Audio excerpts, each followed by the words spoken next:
Hi everyone, welcome to Engineered Math. In this video, I will teach you about Pythagorean Theorem.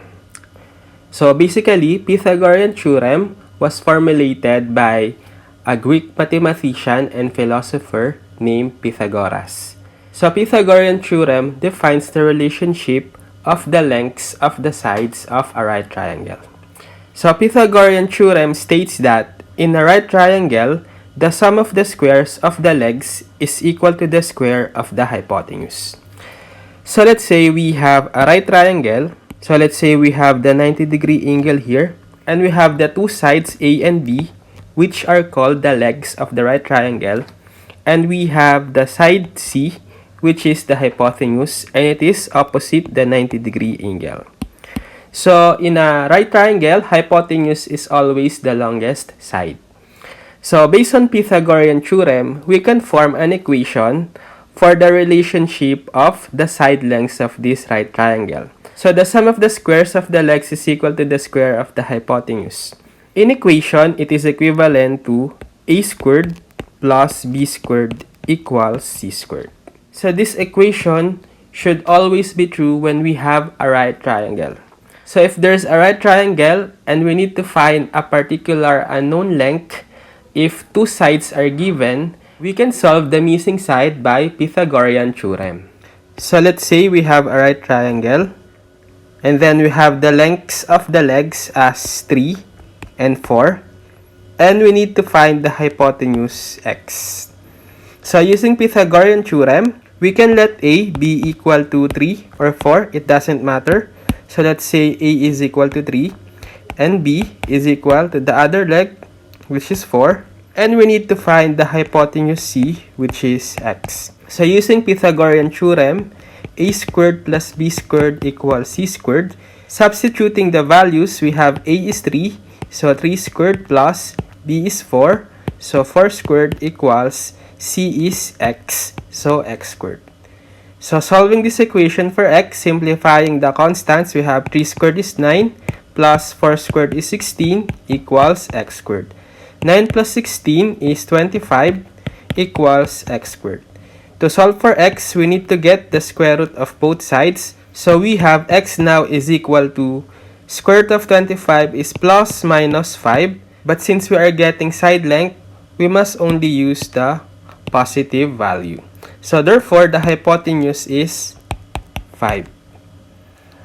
So if we try to consider the side lengths 3, 4, and 5, they are called Pythagorean triples because they satisfy the Pythagorean Theorem. So whenever three numbers being the side of a right triangle satisfy the Pythagorean Theorem, then they can be called Pythagorean triples. Okay? Next, what if we have a right triangle? This time, let's say we have the length of the hypotenuse as 25 and the length of a leg as 24. So let's try to find the length of the other leg, let's say x. So we can let a be equal to x, the unknown length of our leg, and let b be equal to 24, the other leg, and c be equal to 25, the hypotenuse. So using Pythagorean Theorem again, a squared plus b squared equals c squared. Let's substitute the values. A is x, so we have x squared plus b is 24, so we have 24 squared equals c is 25, so we have 25 squared. So let's try to solve this equation for x. So we have x squared plus 24 squared is 576 and 25 squared is 625. So we need to isolate the x squared in the left side. So we need to transpose 576 to the right. So we have x squared is equal to 625 minus 576. So x squared is equal to 625 minus 576 is 49. Then getting the square root of both sides to solve for x, we have x is equal to, so square root of 49 is equal to plus minus 7, or getting only the positive value, we have positive 7. So therefore, the length of the unknown leg is 7. So again, we can consider the three positive numbers as the side lengths of this triangle, which are 7, 24, and 25, as Pythagorean triple since they satisfy the Pythagorean theorem. Okay? Next, let's say, what if we have this composite figure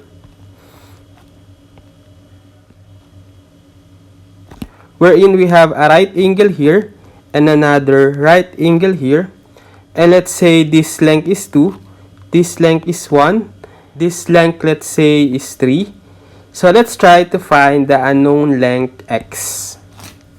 So looking at this figure, we see that we can form two right triangles, which is this first right triangle and this second right triangle. So to solve for x, we must need to solve first this side length, let's say y, for this right triangle using Pythagorean theorem, so that when we have solved for y already, we can now proceed solving for x this time using this second right triangle, wherein there will be now two known side lengths, which are 3, the hypotenuse, and the solved value for y, using again Pythagorean theorem. So doing that, let's solve first for y, or the hypotenuse of the first right triangle. So if we let a be equal to 2, b equal to 1, and c be equal to y, we have a squared plus b squared is equal to c squared. Substituting the value, we have a squared is 2 squared plus b squared is 1 squared equals c squared is y squared. So solving this equation for y, we have 2 squared is 4 plus 1 squared is 1 equals y squared. So 4 plus 1 is 5 equals y squared. Getting the square root of both sides, we have y is equal to square root of 5. So therefore, this length is square root of 5.